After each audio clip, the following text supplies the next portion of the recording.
The Small Bookshop by the River. Maya was a quiet girl who lived in a small town beside a river. Every morning, she walked to school across an old wooden bridge. She loved books more than anything else in the world.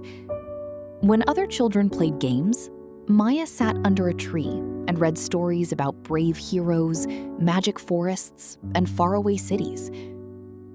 Near the river, there was a tiny bookshop called River Lights. The shop was old and dusty, but it felt warm and peaceful inside. The owner was an elderly man named Mr. Raman. He wore round glasses and always smiled kindly at visitors. One rainy afternoon, Maya entered the shop to escape the rain. Water dripped from her hair and shoes. "Welcome, Maya," Mr. Raman said softly. "You can stay here until the rain stops." Maya looked surprised. "How do you know my name?" Mr. Raman laughed gently. "Everyone knows the girl who carries books everywhere." Maya smiled shyly.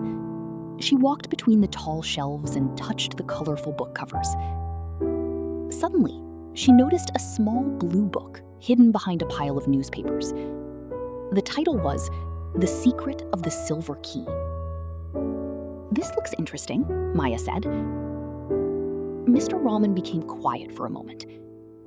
"Ah, that book is special," he replied. "Very few people choose it." Maya opened the first page carefully. Inside, she found a strange drawing of a silver key and a message. "If you are brave and kind, the key will show you the way." "What does it mean?" Maya asked.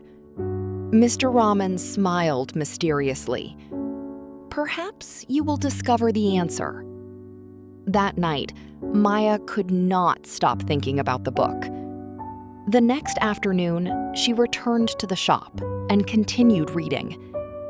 The story was about a hidden garden somewhere in the town. According to the book, the garden could only be found by someone with a kind heart. Maya became excited. She wanted to find the garden. For the next few days, she searched everywhere. She looked near the river, behind old houses, and beside narrow streets. But she found nothing. One evening, Maya saw an old woman carrying heavy bags near the market. Without thinking twice, Maya helped her carry the bags home. "Thank you, dear," the woman said warmly. As Maya walked back, she noticed something shining near the riverbank. It was a small silver key. Her heart beat quickly. This must be the key from the book. The key led her to an old gate covered with green vines. Maya pushed the gate open slowly. Inside, she discovered a beautiful hidden garden, filled with flowers, butterflies, and singing birds. In the middle of the garden stood a wooden bench and a tiny fountain. Maya could hardly believe her eyes. The next day, she ran to the bookshop to tell Mr. Raman everything.